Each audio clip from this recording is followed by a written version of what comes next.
So tell me, what's your favorite scary movie? Really? The Twilight Saga? Well, in that case, I'm gonna gut you like a fish! Hello, YouTube. Citron1515 here with another late movie review. And as you just saw, the movie we're going to be reviewing is Scream 6. Now, let me tell you, I have always been somewhat of a Scream fan. I've always found the Scream films a bit intriguing. In fact, when the first Scream film came out back in late 1996, I actually snuck in to see that film. Yeah, I was 16 years old at the time, and in order to see a rated R film, you had to be 17 years old. So I actually snuck in. I saw Scream. I enjoyed it, and it's one of my favorite movie theater stories to tell. So, as I'm sure a lot of you already know, Scream 6 is, of course, the sixth installment of the Scream franchise.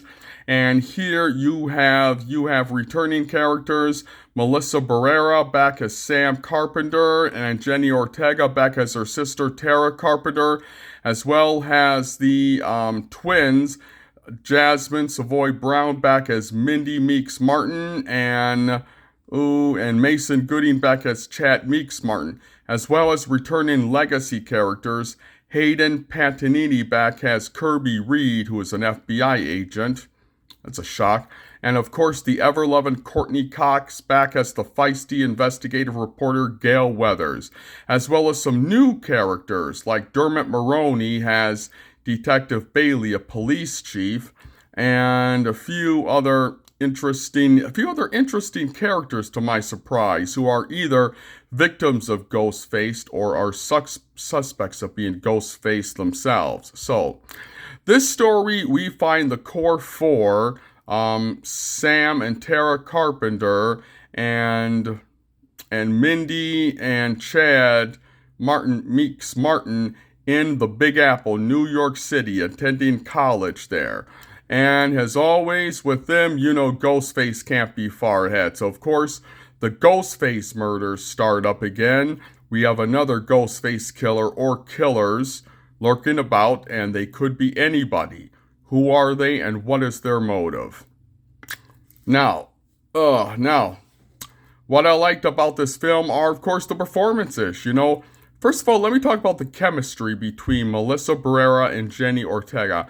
I thought that was one of the best things. I think Sam and Tara Carpenter have great chemistry together.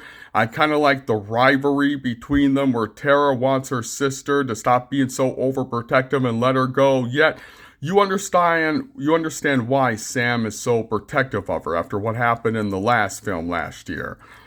And also, of course, Courtney Cox is always shining as the investigative reporter Gale Weathers, and then you have returning character Kirby Reed, who is shockingly an FBI agent. I think I mentioned that before. And what was different is this is the first Scream film not to have Neve Campbell back as Sidney Prescott, or my favorite, David Arquette back as Deputy or Sheriff Dooley Riley, since he was unfortunately killed in the last film. Oh, that was a low blow. But anyway, what I liked about this film, again, aside from the chemistry and the great performances by all the characters, I thought the Big Apple was a nice new scenery, for the film. I think this is the third film to take place outside of Woodsboro, California, aside from Scream 2 and Scream 3. So I thought the Big Apple was a nice fit, and it did good for some of the scares, especially with that subway scene, which I did find kept me on the edge of my seat a bit. I'm trying to think. And that convenience store scene. I love that convenience store scene. What was different was seeing Ghostface with his mask on confiscate a shotgun from the store clerk after he just killed him and use it to hunt down Sam and Tara. I thought that made a nice little, unique, difference, different from what the normal posture.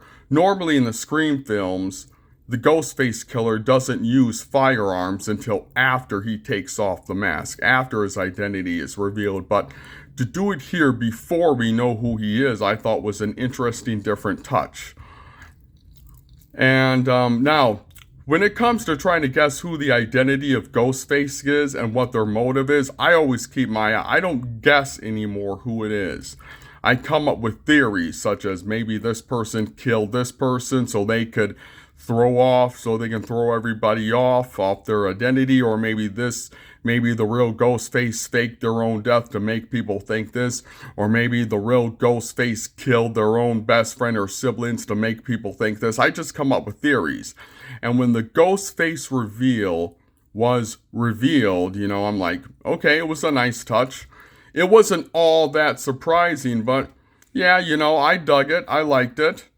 And the opening, I did like that opening. The opening starts off as just, your usual typical young female suspect, she's on the phone with someone who she thinks is a first date, but it turns out to be Ghostface. Ghostface comes out, murders her in cold blood, and then something unexpected happens. He takes off his mask, and I'll just leave it at that.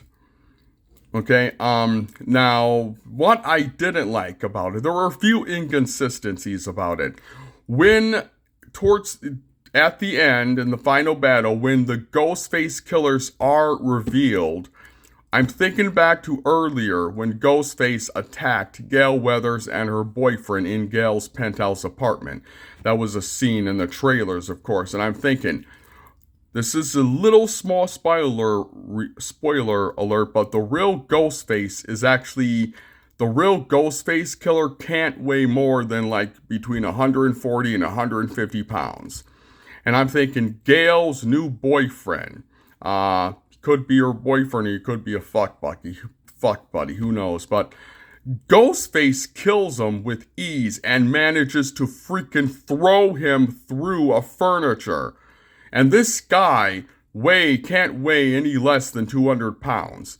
You don't get all that good of a look at him, but he has muscles. You can tell he works out daily. And I'm thinking, if the killer Ghostface can't weigh more than 140, 150 pounds, how was he or she able to best this, Gale's muscular boyfriend and throw him through a furniture? That didn't make any sense. And again, I thought Ghostface needs to go for the head.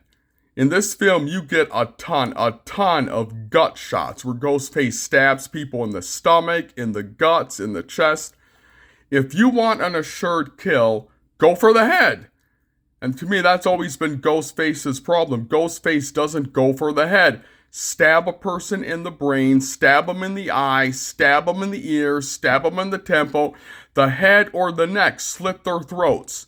Anything from the neck up is an almost guaranteed assured kill, and instead Ghostface starts stabbing people below that area. I'm like, he needs to be more aggressive. But overall, I did enjoy this film. To me, this is the best of the sequels. It is the second best Scream film since the original. Nothing will top that original. And I loved it. I've seen it twice already, and I'm going to get it on Blu-ray when it comes out. So Scream 6 is worth seeing. It's definitely worth seeing. All right, this is Citron 1515. Have a good day.